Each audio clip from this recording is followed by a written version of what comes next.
शांताकारं भुजंग सैनम पद्मनाभम सुरेशम विश्वाधारम गगन सदृशम मेघवर्णम शुभांगम लक्ष्मीकांतम कमल नयनम योगी भी ध्यान गम्यम वंदे विष्णु भवभयहरम सर्वलोकैकनाथम। मंगलम भगवान विष्णु मंगलम गरुण ध्वज मंगलम पुंडरीकाक्ष मंगलाय तनोहरि। ओम नमो भगवते वासुदेवाय। आज का दिन आप सभी के लिए मंगलमय हो। आज मैं कार्तिक मास की कथा का 17वां अध्याय सुनाने वाला हूँ। शास्त्रों के अनुसार कार्तिक माह में प्रतिदिन स्नान करना चाहिए और भगवान विष्णु, माता लक्ष्मी एवं तुलसी माता की पूजा करनी चाहिए। साथ ही कार्तिक मास में भगवान विष्णु की कल्याणकारी कथा का पाठ अथवा श्रवण करना चाहिए। इससे जन्म जन्मांतर के पाप कर्मों का नाश होता है और घर में सुख समृद्धि का वास होता है। तो आइए श्रवण करते हैं कार्तिक मास की कथा का 17वां अध्याय।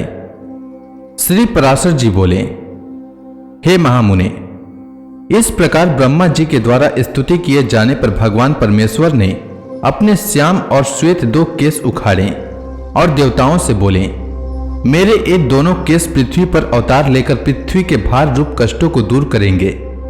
सब देवगण अपने अपने अंशों से पृथ्वी पर अवतार लेकर अपने से पूर्व उत्पन्न हुए उन्मत्त दैत्यों के साथ युद्ध करें। तब निस्संदेह पृथ्वी तल पर संपूर्ण दैत्यगण अपने दृष्टिपात से दलित होकर क्षीण हो जाएंगे। वासुदेव जी की जो देवी के समान देवकी नाम की भार्या है, उसके 8वें गर्भ से मेरा यह श्याम केस अवतार लेगा और इस प्रकार यहाँ अवतार लेकर यह काल नैमी के अवतार कंस का वध करेगा। ऐसा कहकर श्रीहरि अंतर ध्यान हो गए। हे महामुने, भगवान के अदृश्य हो जाने पर इसी समय भगवान नारद जी ने कंस से आकर कहा कि देवकी के 8वें गर्भ में भगवान धरणीधर जन्म लेंगे। नारद जी से यह समाचार पाकर कंस ने कुपित होकर वासुदेव और देवकी को कारागृह में बंद कर दिया। हे द्विज, वासुदेव जी भी जैसा कि उन्होंने पहले कह दिया था, अपने प्रत्येक पुत्र को कंस को सौंपते रहें। ऐसा सुना जाता है कि पहले 6 गर्भ हिरण्यकशिपु के पुत्र थे।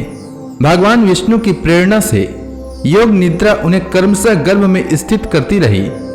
जिस अविद्या रूपिणी से संपूर्ण जगत मोहित हो रहा है, वह योग निद्रा भगवान विष्णु की महामाया है। उससे भगवान श्री हरि ने कहा।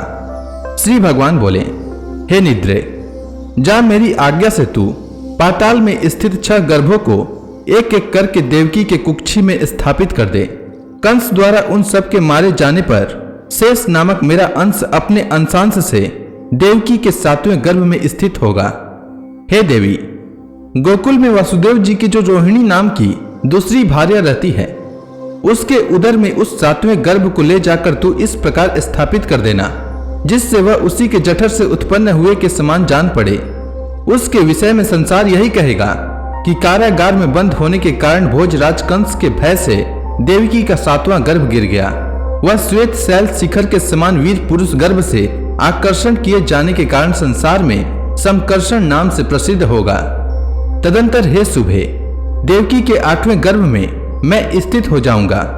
उस समय तू भी तुरंत ही यशोदा के गर्भ में चली जाना। वर्षा ऋतु के भाद्रपद कृष्ण अष्टमी को रात्रि के समय में जन्म लूंगा और तू नवमी को उत्पन्न होगी। हे अनिंदिते, उस समय मेरी शक्ति से अपनी मति फिर जाने के कारण वासुदेव जी मुझे तो यशोदा के और तुझे देवकी के शयन गृह में ले जाएंगे। तब हे देवी, कंस तुझे पकड़कर पर्वत शिला पर पटक देगा। उसके पटकते ही तू आकाश में स्थित हो जाएगी।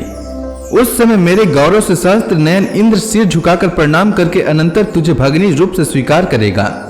तू ही शुंभ, निशुंभ आदि सहस्त्रों दैत्यों को मारकर अपने अनेक स्थानों से समस्त पृथ्वी को सुशोभित करेगी। तू ही भूति, सन्नति, शांति और कांति है। तू ही आकाश, पृथ्वी, धृति, लज्जा, पुष्टि और उषा है। इसके अतिरिक्त संसार में और भी जो कोई शक्ति है, वह सब तू ही है। जो लोग प्रातः काल और सायं काल में अत्यंत नम्रता पूर्वक तुझे आर्या, दुर्गा, वेदगर्भा, अंबिका, भद्रा, भद्रकाली, क्षेमदा और भाग्यदा आदि कहकर तेरी स्तुति करेंगे, उनकी समस्त कामनाएं मेरी कृपा से पूर्ण हो जाएंगी। हे देवी, अब तू मेरे बतलाए हुए स्थानों पर जा।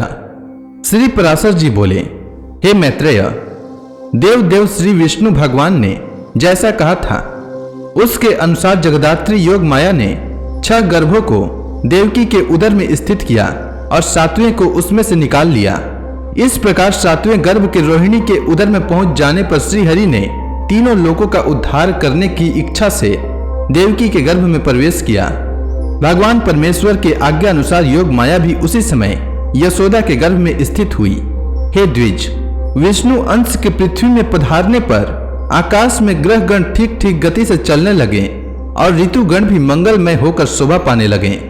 उस समय अत्यंत तेज से दीप्यमान देवकी को कोई भी देख न सकता था। उन्हें देखकर चित्त थकित हो जाते थे।